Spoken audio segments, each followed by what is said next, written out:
नमस्कार, अलवर न्यूज में आपका स्वागत है। मैं आपके साथ आकांक्षा पारिक। एक नजर आज की सुर्खियों पर।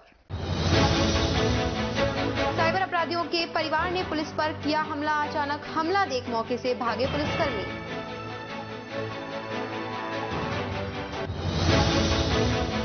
भाजपा किसान मोर्चा ने किया प्रदर्शन, कहा रीट पेपर आउट में रही है सरकार की भूमिका।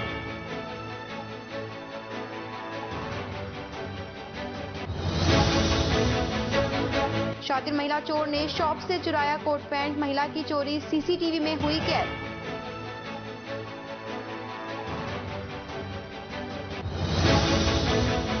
विधायक संदीप यादव ने किए लोकार्पण। विधायक का ग्रामीणों ने किया भव्य स्वागत।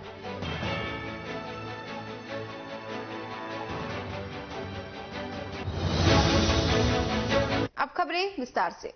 शिवाजी पार्क पुलिस थाना अंतर्गत धोबीगट्टा के पास प्लॉट को लेकर एक पक्ष के साथ आए दबंगों ने एक परिवार पर लाठी फरसियों से हमला कर दिया, जिसमें एक परिवार के आधा दर्जन लोग गंभीर रूप से घायल हो गए, जिन्हें अलवर के सामान्य चिकित्सालय में भर्ती कराया गया है। पीड़ित महेश सैनी ने बताया कि 20-25 लोग आए और आते ही हमारे साथ और महिलाओं के साथ मारपीट कर दी।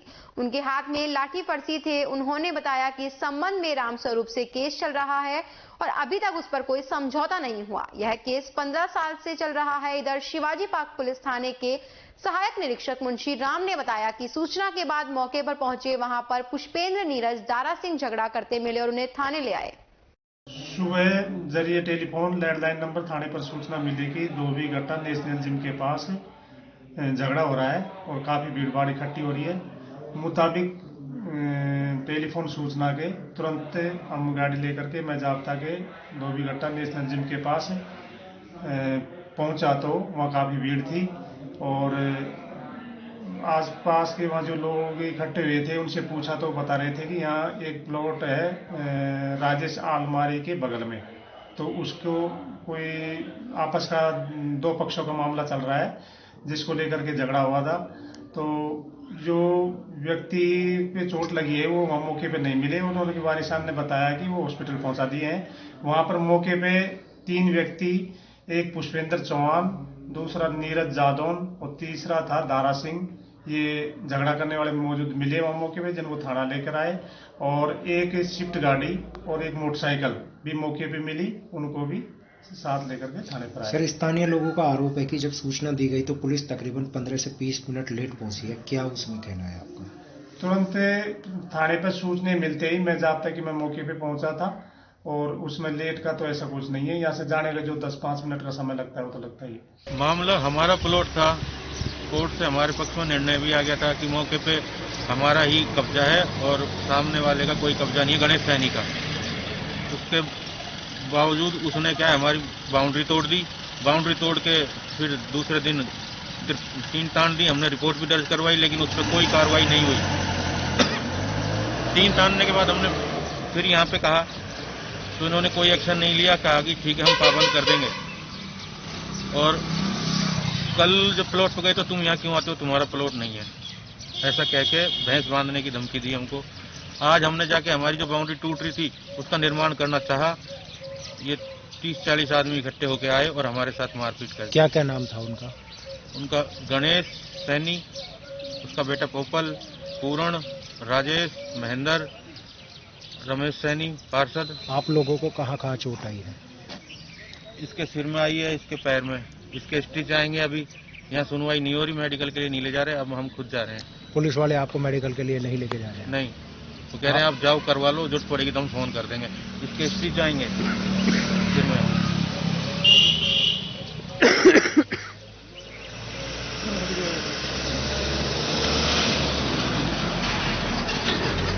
हमारी चीज पे ही हमें काम करने से रोका जा रहा है और जिसकी कब्जा भी साबित हो चुका है।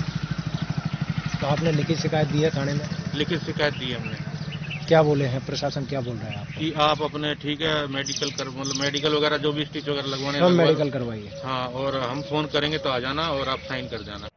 करीब आज 9:30 बजे कम से कम 20-25 बंदे आए थे।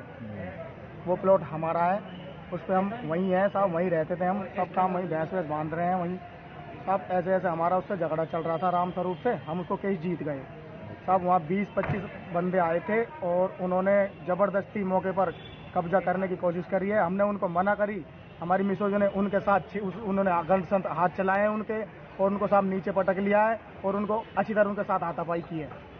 अब किस किस के चोट आई है आपके? चोट साहब हम एक तो सुशीला अकाई आई है और एक राजेश की आई है, एक पप्पू सैनी की आई है और एक पूरण सैनी की आई है और एक गणेश सैनी की आई है। कितने दिन से विवाद चल रहा है ये साहब 15 साल से केस चल रहा है, इसमें हमारी डिग्री हो गई। कितने बीघा जमीन है, क्या है? ये 400 वर्ग प्लॉट है, जिसमें उसके पास 263 वर्ग की रजिस्ट्री है और कब्जा पूरे 400 पे करना चाह रहा है वो।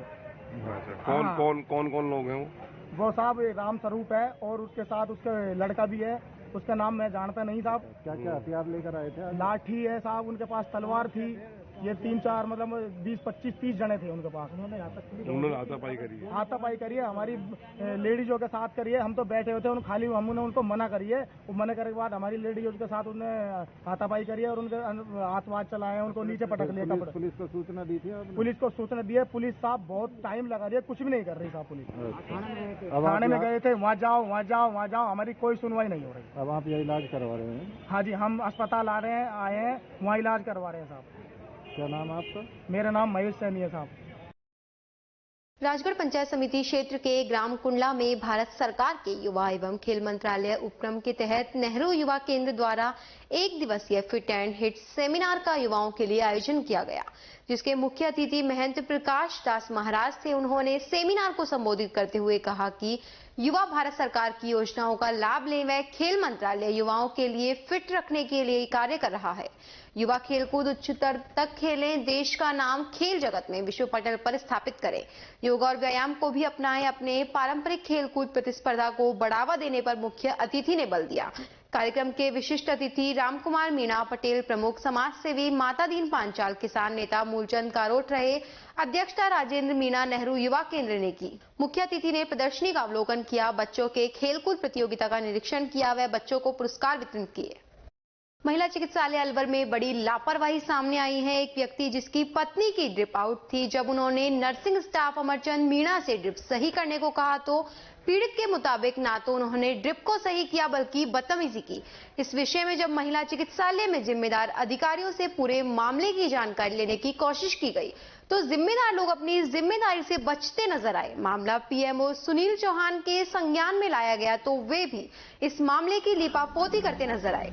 जी, मैं आज अपनी पत्नी, मेरी पत्नी के आज ऑपरेशन से एक बच्ची हुई है, जिसमें हम लोग आज जनाना हॉस्पिटल में वार्ड 34 से दूसरे वार्ड में शिफ्ट किए गए।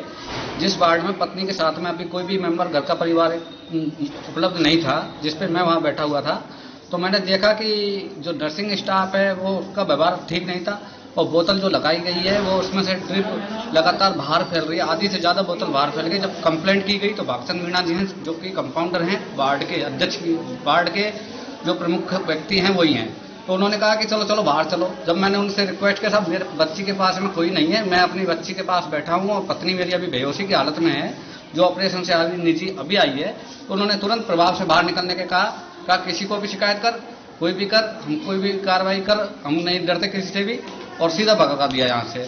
दूसरा, जब हमारे साथ ही सर ऐसा कुछ हो सकता है तो आम पब्लिक के साथ इसका व्यवहार रवैया ठीक नहीं है। और मैं तो जिला प्रशासन से इसी बात की कहता हूं कि अस्पताल जनाना में जो भी व्यक्ति और ऐसे परेशान करते हैं उनको तुरंत प्रभाव से निष्कासित करना चाहिए, इसको निलंबित, इन पर उचित कार्रवाई करनी चाहिए। मेरा तो अधिकारियों से यही निवेदन रहेगा। क्या नाम है आपका? मेरा नाम दिव्येंदु शर्मा है, मेरी पत्नी निशा शर्मा, जो कि अभी वार्ड में भर्ती पेशेंट है। इन्होंने धमकी दी है कि हम बच्ची का ट्रीटमेंट नहीं ले जाएंगे, किसी और वार्ड में आप ले जा सकते हो, हॉस्पिटल से ले जाओ अगर आपने कहीं शिकायत की तो। भागचंद मीणा जी के ये शब्द हैं। महिलाओं को आत्मनिर्भर बनाने और रोजगार शुरू करने के लिए सक्षम बनाने के लिए 5 लाख रुपए का स्वयं सहायता समूह लोन दिया गया। स्थानीय एनजीओ वसुधा जन विकास संस्थान की पहल पर the Alwar central cooperative bank limited Thanagazi द्वारा महिलाओं के 5 समूहों को यह लोन दिया गया। थानागाजी के एसडीएम डॉक्टर नवनीत कुमार ने महिलाओं को लोन के चेक प्रदान किए। इस अवसर पर बैंक मैनेजर हनुमान सहाय मीणा व लोन मैनेजर महेश शर्मा भी मौजूद थे।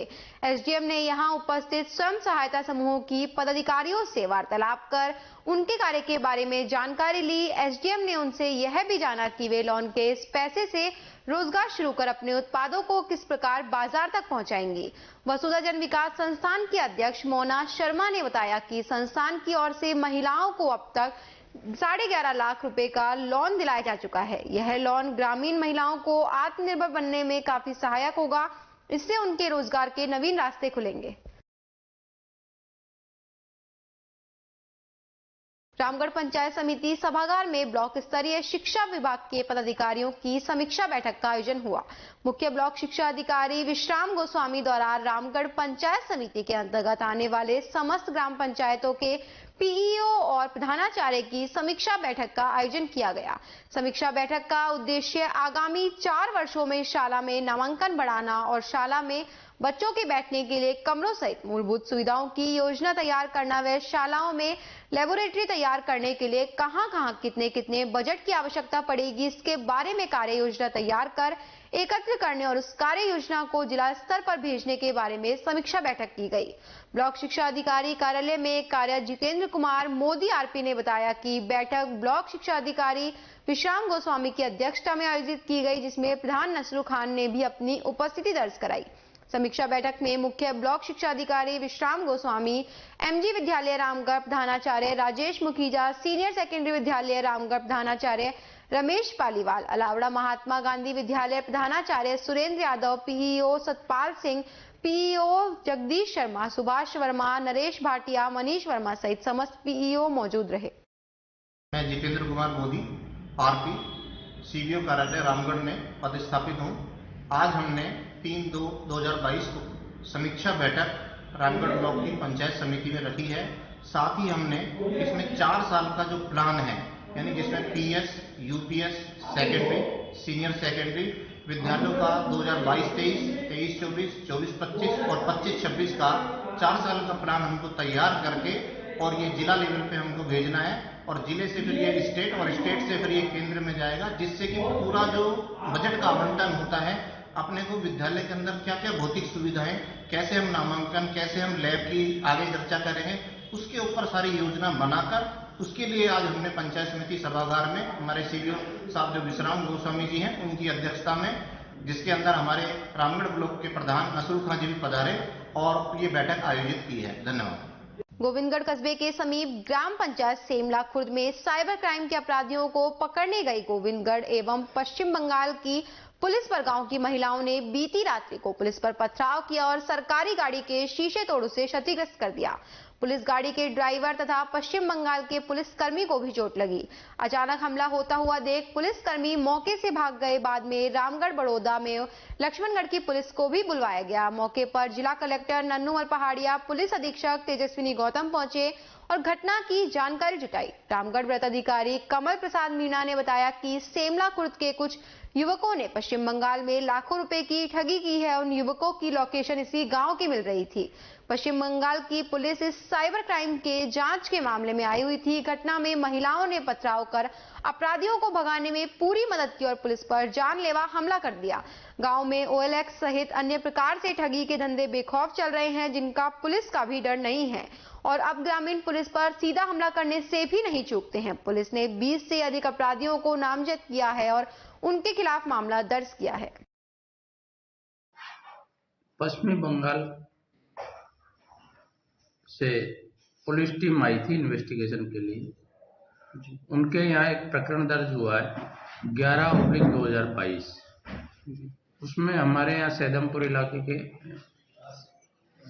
सेमला खुर्द के कुछ आरोपी थे जिनकी यहाँ लोकेशन आ रही थी। लोकेशन के आधार पे वो अपने क्षेत्र में आए थे। लोकल पुलिस से उन्होंने इमदाद मांगी। क्योंकि बाहर की पुलिस है, इसलिए हमारा दायित्व बन जाता है कि उनका अपराधी हमारे इलाके में वास कर रहा है या रह रहा है तो उनकी मदद करना। उसी सिलसिले में लोकल पुलिस में SHO में जाप्ते के उनके साथ मदद के लिए गए थे। गांव के कुछ लोगों ने और जो आरोपी है उसके परिवारजनों ने बाहर की पुलिस देखकर और ये देखा कि वहां फ्रॉड में पहले भी कई आदमी उस गांव के बंद है जिनकी जमानत नहीं हुई, तो इसी बात पे आवेश में आके चले ये फिर पकड़ ले गए तो जमानत नहीं होगी। आवेश में आके पुलिस के साथ में उन्होंने बदतमीजी की है और पथराव किया है। जी सर, किस तरह की घटना है? इसमें कोई पुलिसकर्मी का घायल होने की भी खबर है, ये क्या कहाँ तक सही है? हाँ, ये बात सही है। छोटी मोटी चोट पुलिस वालों को आई है। जब पथराव होता है तो वो किसी को देखता नहीं, बिल्कुल चोट आई है, लेकिन ऐसे कोई बहुत ज्यादा गंभीर चोट नहीं है। पुलिस इस पर क्या एक्शन लेगी अब? बिल्कुल मुलजिमों को गिरफ्तार करेंगे। रात को ही हमने मुकदमा दर्ज कर लिया है। श्रीमान एसपी साहब और कलेक्टर साहब भी रात को मौके पर पहुंचे थे और जल्दी ही मुलजिमों की गिरफ्तारी करेंगे। तिजारा विधायक संदीप यादव ने राजकीय बालिका उच्च माध्यमिक विद्यालय टपुकड़ा में विज्ञान संकाय का शुभारंभ किया। विधायक ने विज्ञान प्रयोगशाला का फीता काट शुभारंभ किया। अपने संबोधन में भामाशाह, हरिओम गुप्ता व होंडा कंपनी को धन्यवाद दिया। उन्होंने कहा, ये विद्यालय अन्य विद्यालयों के लिए प्रेरणादायी बनेगा। विद्यालय में कोई और कमी होगी तो उसे भी जल्द ही दूर करेंगे। सरकार की तरफ से पूरा सहयोग रहेगा। विधायक ने सामुदायिक स्वास्थ्य केंद्र टपुकड़ा में वार्ड का लोकार्पण किया। विधायक को उससे एक वार्ड रूम दिया था, हमारे सरपंच साहब ने अभी उसका जल्दी काम करा देंगे कंप्लीट। शिलान्यास इसका हो गया है, काम चालू हो गया है। इसके साथ साथ अभी CHC परिसर में 5 लाख रुपए की और घोषणा है टाइल की, तो जल्दी वो पीछे उसमें टाइलिंग वगैरह जो होनी है वो भी जल्दी काम स्टार्ट हो जाएगा। तीसरी एक हमारे मुख्य द्वार की समस्या है।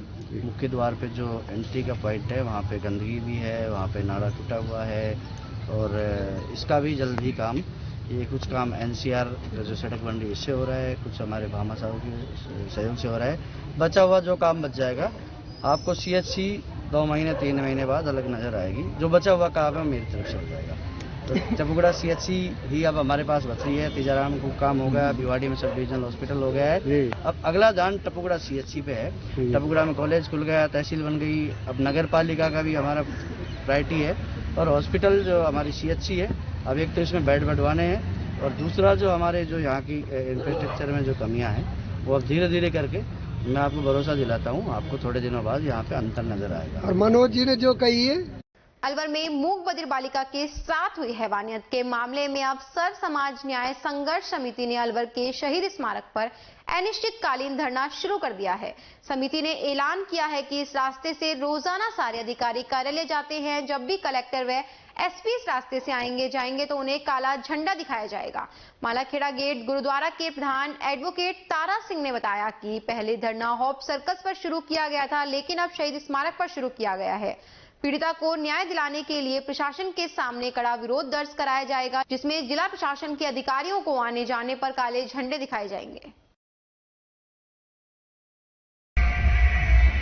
आज स्थान परिवर्तन करने के बाद स्थिति स्थल पर सर्व समाज न्याय संघर्ष समिति अलवर की तरफ से ये धरना शुरू किया गया 10 बजे और क्योंकि सरकार ने आज तक 12 तारीख से लेके और आज हो चुकी है 3 तारीख, अभी तक कोई मुलजिम प्रकट नहीं किया, ना ही इसकी कोई आगे जो है इसकी मुकम्मल कर FR लगाकर जो है कहीं बात आगे बढ़ाई।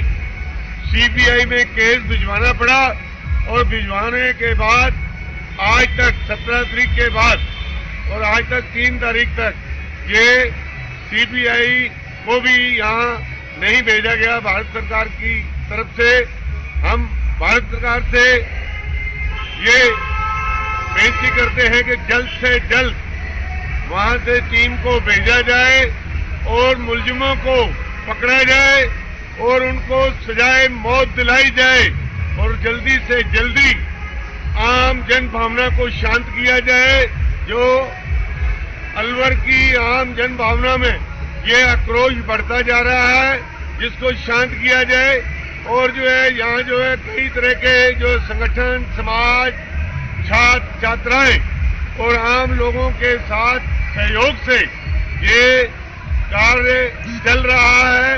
जल्दी से जल्दी मुलजिमों को परफिट कर इस प्रकरण को कंप्लीट। खबरों में वक्त तो चला एक और छोटे से ब्रेक का, जल्द लौटेंगे, बने रहिए अलवर न्यूज के साथ। अलवर वासियों के दिल में अपनी अलग पहचान बना चुके त्रिहान ग्रुप खास आपके लिए लेकर आए हैं नगर विकास न्यास अलवर द्वारा अनुमोदित अलवर की बेहतरीन अफोर्डेबल आवासीय योजना, जिसमें आपके लिए उपलब्ध है सुरक्षित जीवन शैली, वो भी सिर्फ नाम मात्र की कीमतों में। कोई भी मन बनाने से पहले साइट विजिट जरूर करें, क्योंकि फ्लैट की कीमत है सिर्फ 5,15,000 रुपए से शुरू। अलवर भिवाड़ी मेगा हाईवे पर स्थित ये टाउनशिप आपके लिए पूरी तरह से सेफ है, जहां आपको मिलेंगी चौड़ी सड़कें, हरे भरे गार्डन, मंदिर और गुरुद्वारा। तो जल्दी कीजिए, सीमित फ्लैट्स उपलब्ध।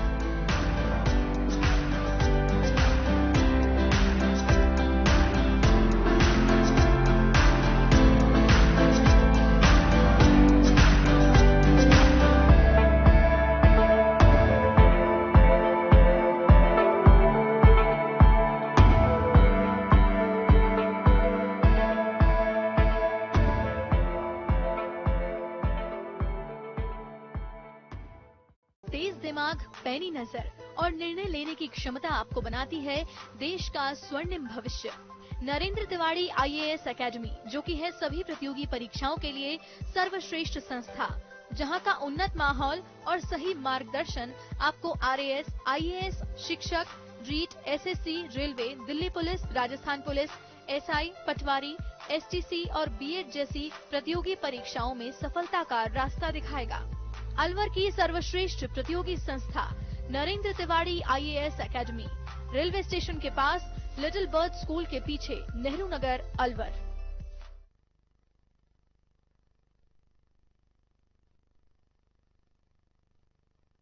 ब्रेक के बाद एक बार फिर से आपका स्वागत है। बढ़ते हैं अगली खबर की ओर।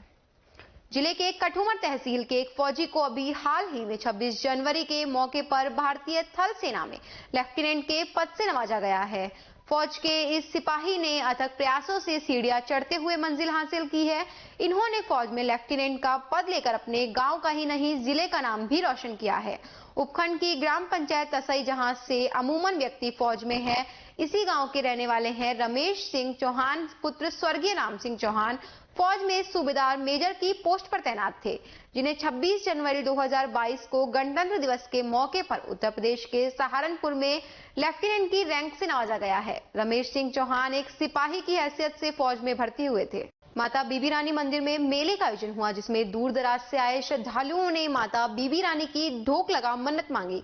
ऐसी मान्यता है कि जो भी माता बीबी रानी के मंदिर में पवित्र भावनाओं के साथ आया है, उसकी मन्नत जरूर पूरी हुई है। यहाँ मंदिर के सामने बने तालाब के पानी से चर्म रोगों में भी राहत मिलती है, जिसकी चर्चा दूर तक है। यही कारण है कि मेले में आने वाला प्रत्येक श्रद्धालु तालाब के पानी से हाथ मुंह जरूर धोता है। मंदिर में माता रानी को लंबे समय से प्रसाद के साथ ही बैंगन बुहारी चढ़ाने की परंपरा चली आ रही है, लेकिन कुछ वर्षों से मंदिर कमेटी के निर्णय के बाद यहाँ बैंगन बुहारी नहीं चढ़ाई जाती, जिसका असर मेले में साफ दिखाई दिया। इस बार मेले में बैंगन बुहारी तैयार कर बेचने वालों की एक भी दुकान दिखाई नहीं दी।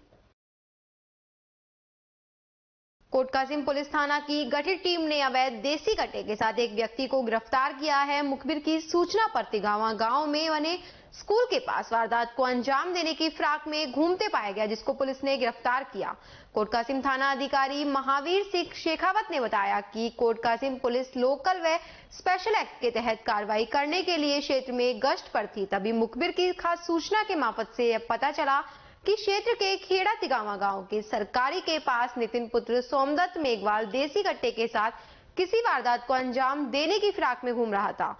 इस पर पुलिस ने कार्रवाई करते हुए खेड़ा तिगावा निवासी नितिन मेघवाल को गिरफ्तार कर उसके कब्जे से एक देसी कट्टा 315 बोर भी बरामद किया है। राजगढ़ थाना पुलिस ने पिनान स्थित KCC प्लांट से प्लेट व एंगल व सरिया सहित अन्य सामान चोरी करने के वांछित आरोपी को गिरफ्तार किया है। पुलिस ने बताया कि KCC प्लांट के जनसंपर्क अधिकारी बाबूलाल शर्मा निवासी दुनाई थाना लोधा अलीगढ़ उत्तर प्रदेश ने रिपोर्ट पेश कर बताया कि ग्राम पिनान स्थित KCC कंपनी प्लांट में पुल आदि बनाने में लोहे के चैनल, एंगल व सरिया आदि सामान रखा हुआ था, जिसमें से कोई अज्ञात चोर सरिया, एंगल, चैनल आदि सामान चोरी कर ले गया। आसपास तलाश के दौरान देखा तो चोरी हुआ माल एक ट्रक में भरा हुआ कबाड़ी की दुकान के सामने खड़ा मिला। साथ ही दुकान के पास कंपनी का चोरी हुआ सामान पड़ा हुआ है। इस पर पुलिस ने सूचना संकलन कर अपराधियों को ट्रेस कर पिनान निवासी रविंद्र खान पुत्र छुटमल खान को गिरफ्तार किया है। आरोपी से लोहे की प्लेट, सीट सहित अन्य सामान जब्त किया गया है। तिजारा विधायक संदीप यादव का ग्राम पंचायत जोजाका के ग्राम घेर बसई पीपलाना व जोजाका में ग्रामीणों ने स्वागत किया। विधायक संदीप यादव ग्राम जोजाका के राजकीय उच्च माध्यमिक विद्यालय में बने कमरों, बोर्ड परीक्षा केंद्र स्वीकृत होने व पंचायत राज विभाग के द्वारा कराए गए कार्यों का लोकार्पण करने ग्राम पंचायत जोजाका पहुंचे थे। ग्राम पंचायत जोजाका में कराए गए कार्य को लेकर सम्मान किया। इस दौरान विधायक संदीप यादव ने कहा कि विधानसभा क्षेत्र की किसी भी ग्राम पंचायत में विकास कार्य में किसी भी प्रकार से कोई कमी नहीं आएगी।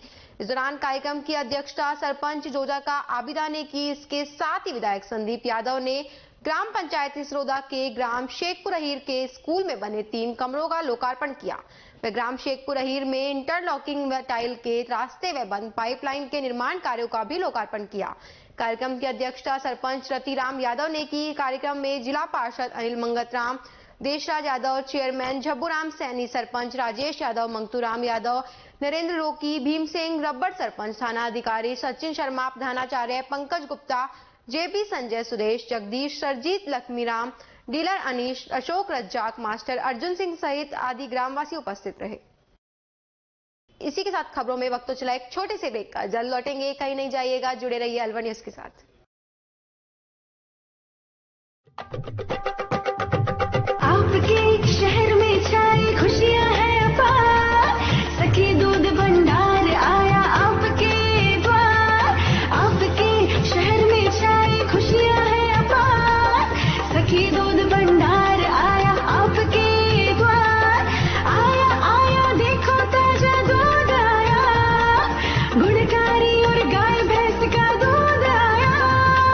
भाइयों और बहनों आपके शहर में पहली बार सखी ताजा दूध की आई है बहार। स्वचालित मशीन द्वारा हो रही है रोज दूध की सप्लाई। आओ हम सब दूध खरीदें, इसमें कैसी कठिनाई। हर स्तर पर होती गुणवत्ता की जांच, ताकि आपके स्वास्थ्य पर नहीं आए कोई आंच। आया आया देखो ताजा दूध आया, गुणकारी और गाय भैंस का दूध आया। भाइयों और बहनों आपके शहर में पहली बार सखी ताजा दूध की आई है बहार। ऑनलाइन भुगतान की भी है सुविधा, एडवांस बुकिंग में भी जरा नहीं है दुविधा। आपकी सेवा लक्ष्य हमारा, हर घर दूध पहुंचाएं, ये उद्देश्य हमारा। आया आया देखो ताजा दूध आया, गुणकारी और गाय भैंस का दूध आया। आओ हम शहरी महिलाएं कदम उठाएं, ग्रामीण महिलाओं को सशक्त बनाएं।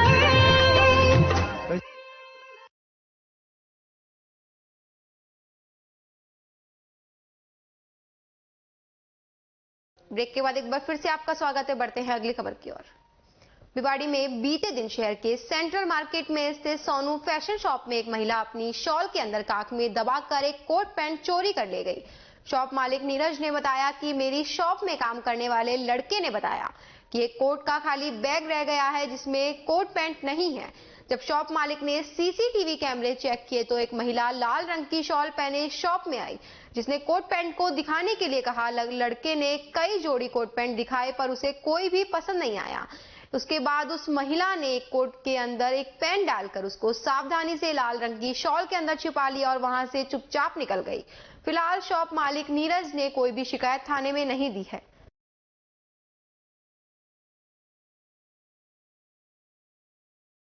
राजस्थान विश्वविद्यालय महाविद्यालय शिक्षक संघ रुकटा के प्रांतीय संयुक्त सचिव डॉक्टर रमेश बैरवा ने प्रेस बयान जारी कर बताया कि केंद्रीय बजट में शिक्षा पर मात्र 11,054 करोड़ रुपए की गई मामूली वृद्धि से बजट में घोषित सभी के लिए, विशेषकर एससी व एसटी सहित कमजोर वर्गों के बच्चों जो अधिकतर सरकारी स्कूलों में पढ़ते हैं के लिए गुणवत्तापूर्ण शिक्षा का सार्वभौमिकीकरण तथा राष्ट्रीय शिक्षा नीति 2020 का समावेशी शिक्षा का राष्ट्रीय लक्ष्य हासिल नहीं होगा। गौरतलब है कि तेजी से बढ़ती आर्थिक विषमता, बेरोजगारी व बदहाली की मार झेल रहे किसान, मजदूर, मध्यम वर्ग सहित आमजन को फील गुड के हवाई नारे की तरह अमृत काल में के लिए चलने के आगाज के साथ 1 फरवरी को वित्त मंत्री निर्मला सीतारमण ने देश में समावेशी विकास के लिए वित्तीय वर्ष 22-23 के लिए 39,44,909 करोड़ रुपए का केंद्रीय बजट पेश किया है।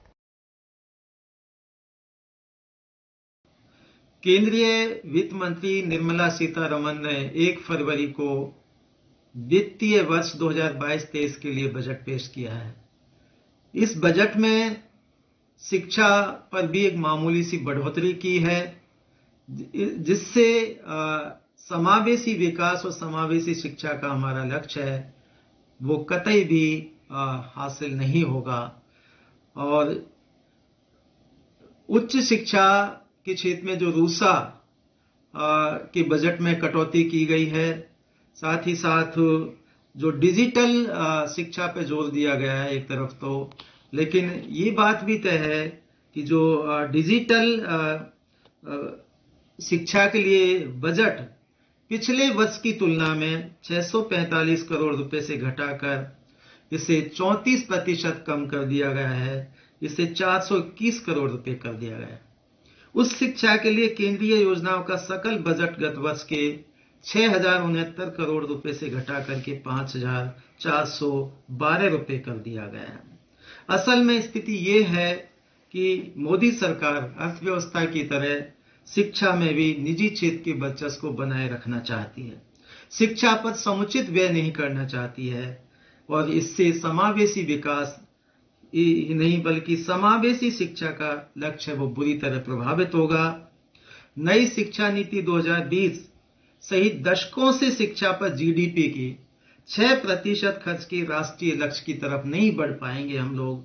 लिहाजा समाज में विषमता और तेजी से बढ़ेगी। इसलिए शिक्षा बचाओ आंदोलन की पुरजोर मांग है कि आम जन के लिए सरकारी सब्सिडी में की गई कटौती शिक्षा बचाओ आंदोलन की पुरजोर मांग है कि आम जन के लिए सरकारी सब्सिडी में की गई कटौती वापस ली जाए। रक्षा की तरह शिक्षा बजट में भी समुचित वृद्धि की जाए। डिजिटल शिक्षा, मिड डे मील के स्थान पर शुरू की गई पीएम पोषण योजना एवं रूसा बजट में की गई भारी कटौती है तुरंत वापस ली जाए। मैं डॉक्टर रमेश बैरवा, प्रदेश संयोजक शिक्षा बचाओ आंदोलन। हाल ही में राजस्थान अधीनस्थ चयन बोर्ड द्वारा जारी की गई कंप्यूटर शिक्षक भर्ती को लेकर पहले से सरकारी स्कूलों में कार्य कर रहे कंप्यूटर अनुदेशकों ने अपनी मांगों को लेकर जिला कलेक्टर को अलवर को ज्ञापन दिया। कंप्यूटर अनुदेशकों का कहना है कि वे कई वर्षों से लगातार सरकारी स्कूलों में कंप्यूटर अनुदेशक का कार्य कर रहे हैं, लेकिन राजस्थान अधीनस्थ चयन बोर्ड द्वारा इस भर्ती में कार्यरत कंप्यूटर अनुदेशकों को कोई लाभ नहीं दिया गया है। वर्तमान में राजकीय विद्यालयों में आईसीटी योजना अंतर्गत कंप्यूटर अनुदेशक कार्यरत हैं, जो पिछले कई सालों से कंप्यूटर अनुदेशक का लगातार कार्य कर रहे हैं। वह राजकीय विद्यालय में कार्यरत कंप्यूटर अनुदेशक ऑनलाइन शिक्षण के कार्य के साथ साथ कंप्यूटर संबंधित ऑनलाइन कार्य, शाला दर्पण, पैमे नजर, प्रतिदिन जाने वाली कार्यालय सूचना आदि का कार्य सकुशल व संतोषप्रद तरीके से कर रहे हैं। कलेक्टर को ज्ञापन सौंपकर मुख्यमंत्री से कंप्यूटर अनुदेशकों को अनुभव के आधार पर लाभ देते हुए कंप्यूटर शिक्षक केडर में समायोजित करने की मांग की।